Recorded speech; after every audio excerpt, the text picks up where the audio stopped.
This kind of speech is going to get you booked to speak over and over again. So if you want to have a calendar that is full of speaking engagements, one of the big keys is having a speech that people absolutely love. Now, there's more that goes into that with all the marketing and everything else I talk about in some other videos. But one of the big things you have to do is what I'm about to teach you in this video. I'm Brian Fleming, the founder of Use Your Story. And real quick, if you haven't done so already, head over to UseYourStory.com and grab the free Share Your Story roadmap where I show you step by step exactly how you can make your first $500 speaking. It's very simple. It's free. I'm giving it to you for nothing. Go grab that at UseYourStory.com if you don't have it already. Have you ever seen one of those speeches where somebody just goes all over the country, all over the state, all over the world, and they have just this one particular speech they give, and over again, people love it. They're getting standing ovations. People are coming up to them afterwards, buying their books, shaking their hands, talking to them.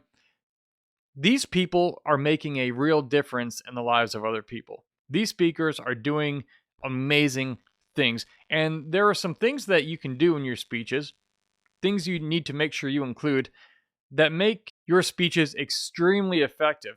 And here's one of the things. Meeting planners are the people who book speakers. Every association, organization, whoever you're speaking for, there's somebody planning the meeting. Here's the thing. All these meeting planners, they talk to each other. So if you do an amazing job speaking, and you do a few things I'm going to tell you in this video right now, it will help you get more and more bookings through word of mouth.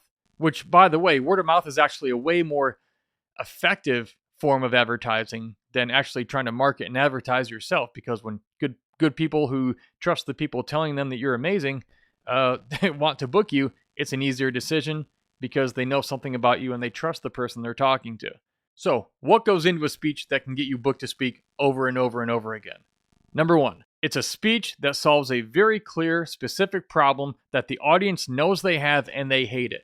This is a thorn in their side. They're dealing with something, the organization is, the people in the audience, they're dealing with a very specific problem that they brought you in to speak on to help them resolve that problem. And the thing is, make sure you're identifying a problem that your speech addresses that is very clear, it's very specific, and again, people have to know they have the problem. You can't just think, well, a lot of people have these problems. No, people have to tell you, they have to know that they have this problem and be obviously aware of how it's affecting them, because now they're just itching to get your solution. They're just itching to have you come talk so that you can help them overcome that thing. So I want you to think about your story. I want you to think about the problem, or one of a few problems you can solve if you haven't decided yet. You'll hear me say over and over and over and over and over again in this program and on my channel, on all my episodes forever, that the biggest key to getting booked to speak is being very clear on the specific problem that you solve, that your speech solves or helps solve, because people pay money for one thing and one thing only, and that is the solving of their problems. And that's why people will book you to speak. Now, the more general you are, the less likely that you'll appeal to those people. But the more specific you are about the problem that you solve, the more likely you are going to get booked. And as you keep doing it, the more likely you'll get paid more and more and more to do it, which is nice because it's pretty great to make a living helping people and traveling around and speaking to audiences of people that you're helping. It's really cool. So I want you to think about which specific problem that people have and they know they have it have you overcome, or do you want to speak on that you can help them overcome themselves. The second thing here is to make sure the audience can relate to you and they trust you. All right, you may have heard me talk about this before, but it's what I call connection and credibility. They relate to you. Your audience members, as you're talking, you want them to like you. You want them to have a great time with your speech, because that's going to tell the meeting planner from all the feedback afterwards, plus the experience everyone has, that you're an amazing speaker, you have an amazing message, and everybody wants to tell everyone they know. And that's good for your marketing, like I said in the last point. So to relate to people, think about the connection you have.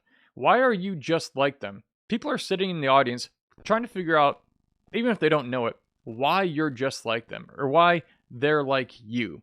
If there's no connection, personally, you can still receive a message, but it just doesn't go as deep.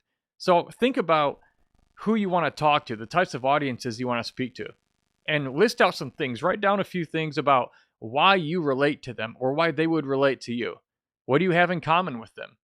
And secondly, what is your credibility? It's answering that question. Why should I listen to this person on stage? Why should I take your advice? This is where you sort of brag about yourself a little bit, and not in a bad way.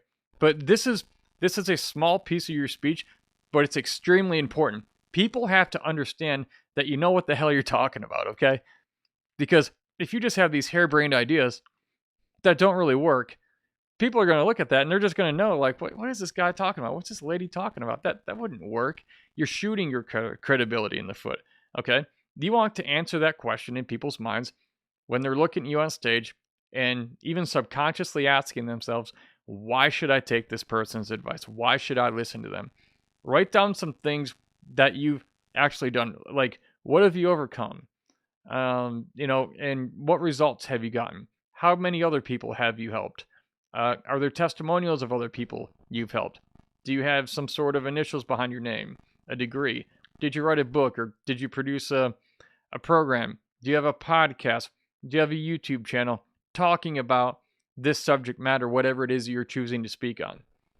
This is credibility stuff. This is what causes people to trust you. So you want people to relate to you and you want people to trust you. That's one of the things that your speech also needs to do. The third thing you want to do is give the people at the very end of your speech a very specific and clear call to action that will help them resolve the problem further that you're helping them with. You always need to end your speech with some sort of call to action. Don't just leave them hanging. Tell them to do something next that will lead them in a good direction to be able to implement what you just taught so it can help them further get the results they're looking for. One example of this could be, hey, go to my website here, whatever.com, and download my free 10 habits of highly resilient people. That was something I had at one point. There were 10 key habits that I identified in the world's most resilient people all throughout history. And I put that on a PDF. It was a printed card, but I put it on a PDF and I sent people to my website. They could download it for free. What that did is it put them on my email list so I can reach out and help them further if they want. And if they didn't, they can unsubscribe. But I would tell them, hey, if this has been helpful for you, I'm glad. What I want you to do next is go here right now. And look, we all go through hard times in life. If you're not going through something now, not to be the unmotivational speaker, but you're probably going to go through something. Go download this free PDF I have. It's a one-page PDF. It's 10 habits of the world's most resilient people. It's how other people, just like you and me, all throughout history, the most resilient people have gotten through the absolute worst times of their lives.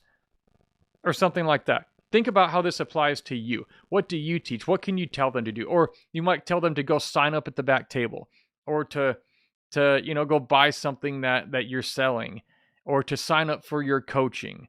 You've heard me say this stuff before because it's really not that hard. There's not a lot to it. Okay? But you want to end your speech, last thing you say, with a very clear, specific call to action, something that will help them continue to resolve the problem that you just talked to them about. For more advice that is going to help you grow your speaking business, make a difference, and make a side income or even a fortune, sharing your story through public speaking with the world, click on the next video or on the next episode here, and I'll see you there.